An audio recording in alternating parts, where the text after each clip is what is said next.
안녕하세요. 이사무엘 목사입니다. 매일 성경 묵상 사무엘상 41번째 시간 지혜로운 아비가일이라는 제목의 말씀으로 함께 묵상해 보겠습니다. 본문은 사무엘상 25장 23절에서 44절 말씀입니다.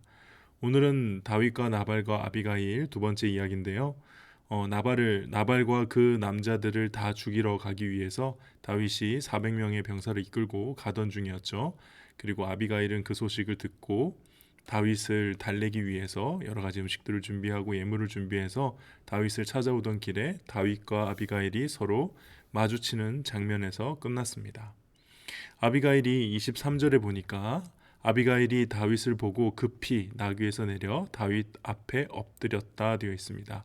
그러니까는 아비가일은 지금 다윗의 분노를 누그러뜨리고 달래러 온 것이죠. 그래서 자신을 더 낮추고 극진히 대하고 있습니다. 근데 이것은 단순히 다윗의 화만 가라앉히기 위해서 그렇게 했다고만 볼 수는 없고요. 오히려 다윗이 나중에 왕이 될 것을 알고 있기 때문에 그런 예우를 갖춘 것으로 보여집니다. 24절에 보니까 그가 다윗의 발에 엎드려 이르되 내 주여 원하건대 이 죄악을 곧 내게로 돌리시고라고 얘기합니다. 그러니까는 나발이 잘못한 것을 그 나발의 잘못으로 인해서 나발과 그 자기 집안의 모든 남자들이 죽게 생겼는데 그 모든 죄를 한 여인이 자신의 목숨을 내어놓고 자신에게 돌리라 그러면서 이 문제를 직접 해결하는 모습이죠. 어떻게 보면 참 여장부 같은 그런 모습입니다. 그리고 이 아비가일의 용기와 믿음 덕분에 아비가일의 지혜 덕분에 나중에 다 목숨을 구하게 되는 것이죠.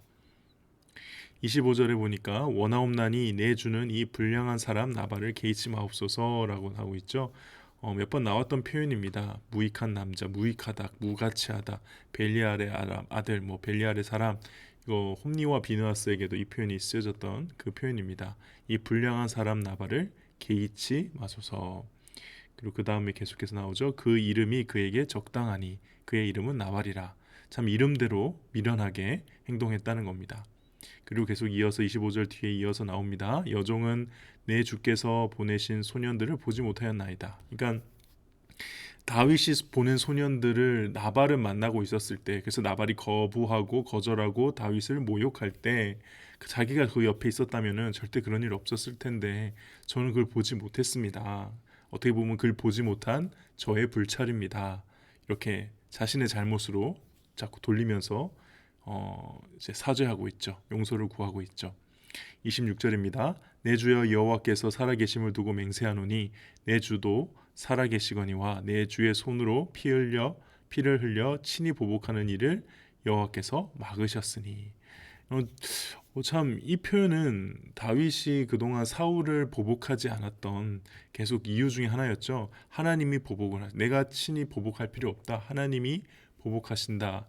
라는 하나님 기름 부음 받은 자는 내가 함부로 죽일 수 없다. 이거를 판단하셔서 하나님이 그를 벌하실 것이다. 라는 개념은 사울이 계속 말해왔던 바죠. 그러니까 이 아비가일이 다윗에 대해서 정확하게 알고 있었던 것은 아닐까? 아니면 우연의 일치일까? 분명한 것은 지금 이것은 다윗이 사울을 죽이면서 했던 말과 굉장히 유사하고 결국 다윗이 수긍할 수밖에 없는 논리로 다윗을 설득하고 있는 모습입니다. 이런 말들을 들었을 때 다윗이 고개를 끄덕거릴 수밖에 없었겠죠. 그리고 28절에 주의 여종의 허물을 용서하여 주옵소서 여호와께서 반드시 내 주를 위하여 든든한 집을 세우시리니. 참 놀라운 표현이에요. 이 든든한 집을 세우다라는 표현은요. 결국 다윗이 왕이 될 것을 표현하는 건데 이게 다윗의 언약, 하나님과 다윗이 언약을 맺을 때 사무엘하 7장에 보면은 여호와가 너를 위하여 집을 짓는다라는 표현이 등장하거든요. 그러니까 지금 이 아비가일의 말은 단순히 나발 자신의 남편의 잘못을 어떻게든 만회하기 위해서 하는 말을 넘어서 하나님께서 이 아비가일의 입술을 통하여 다윗에게 계속 메시지를 주고 있는 그런 상황인 겁니다. 나중에 다윗 언약에도 등장하는 이 표현 든든한 집을 세우시리니 거의 이 순간만큼은 아비가일이 선지자와 같은 것이죠. 그리고 29절 뒤에 보면은 내 주의 생명은 내 주의 하나님 여호와와 함께 생명싸게 속에 쌓여 있을 것이요. 여기서 싸게라는 부분은 이제 주머니 보자기고요. 당시에 귀한 물건을 잘 보관하기 위해서 싸게라는 그 주머니에 넣어서 묶어가지고 잘 보관했다. 그러니까 한마디로 하나님께서 지금 너 다윗을 계속 안전하게 보호하고 지켜주실 것이다 라는 얘기까지 합니다. 이쯤 되면은 그냥 이 아비가일은 자신의 그걸 위해서 온 것이 아니라 하나님께 선지자로서 거의 쓰임을 받는 수준의 메시지를 주고 있는 겁니다. 그리고 얘기하죠. 여호와께서 30절입니다. 여호와께서 내 주에 대하여 하신 말씀대로 모든 선을 내 주에게 행하사. 그러니까 알고 있었던 거예요. 이 다윗에게 하나님께서 어떤 말씀을 하셨는지, 그래서 반드시 왕이 되실 것이라는 사실을 한 번 더 말씀해 주는 거죠.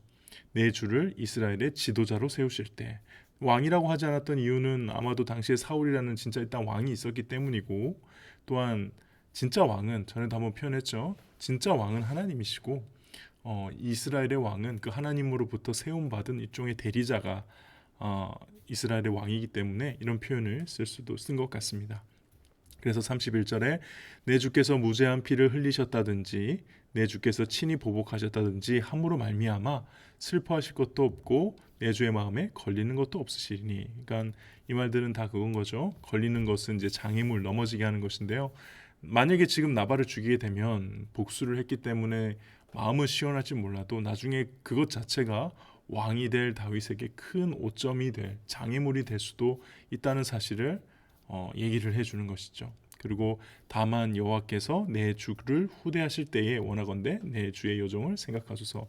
어떻게 보면은 청탁 같은 표현이죠. 나중에 왕 되시면서 좀 잘 봐주세요. 근데 이건 청탁에 포인트가 있는 게 아니고 당신은 반드시 왕이 될 거다. 나는 그걸 믿고 있는 사람이다.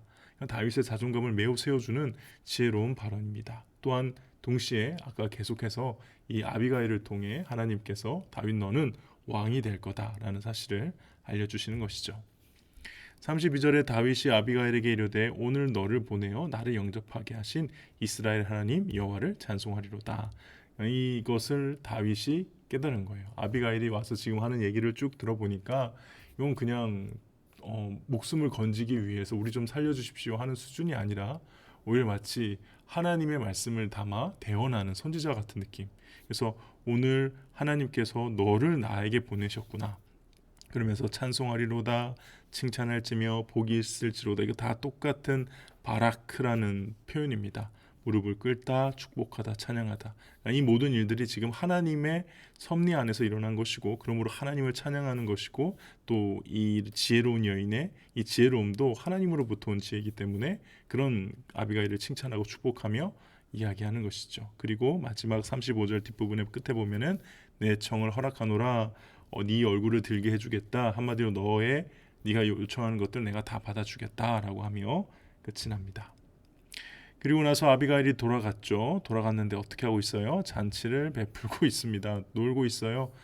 크게 취해가지고 술 먹고 완전 뻗어가 있는 것 같아요. 이제 성경에는 술 취하는 것이 어리석은 자의 특징으로 많이 간주되고 있죠. 잠언 20장 1절 말씀만 보더라도 포도주는 거만하게 하는 것이고 독주는 떠들게 하는 것이라 이에 매혹되는 것마다 지혜가 없느니라. 그리고 나중에 깨고 나서 아내가 이야기를 해줍니다. 일단 분노한 다윗이 쳐들어왔다는 것과 그걸 내가 가서 용서를 구하고 다윗의 분노를 가라앉혔다는 것을 이야기해주죠.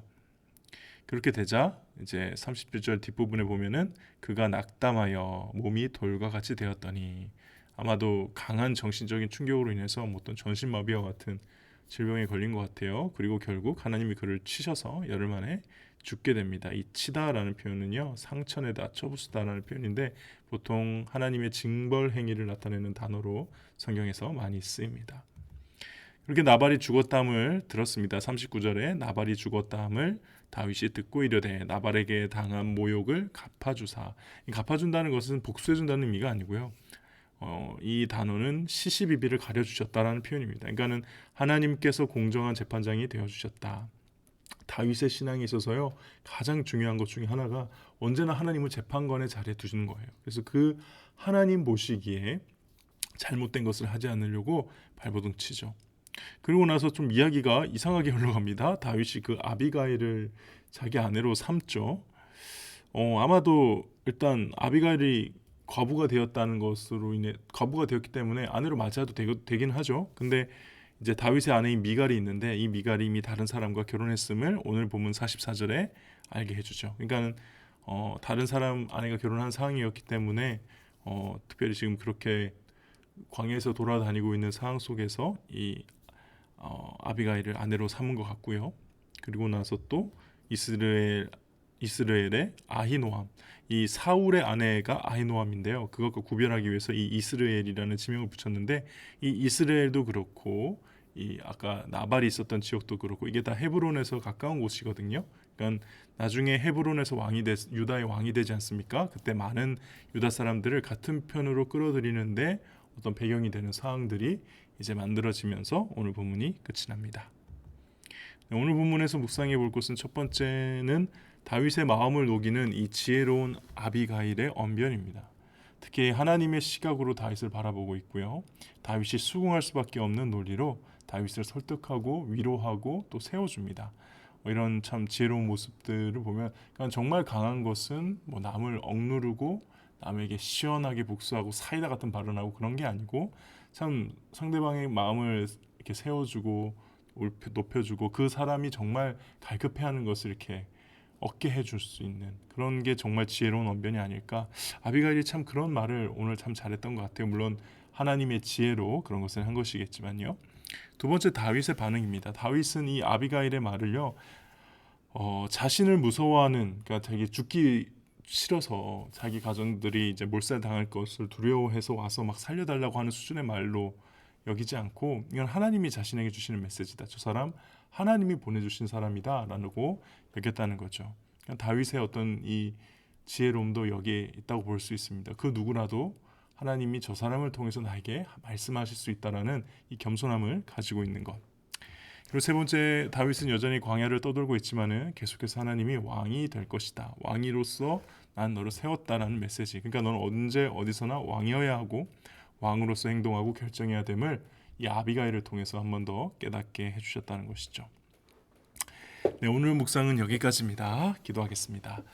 하나님, 이 다윗과 아비가일의 이야기를 보며 정말 지혜롭게 사람을 세우고 하나님의 말씀을 하듯이 언제나 사람들에게 말을 할 수 있는 저희들 될 수 있도록 하나님 인도하여 주옵시고 어떤 상황이든 우리의 삶의 광야 속에서도 우리에게 세워주신 우리에게 주신 그 소명을 따라 어느 자리에서나 주님 앞에 충성하고 섬기는 저희들 되게 하여 주시옵소서. 감사드리며 예수님의 이름으로 기도합니다. 아멘.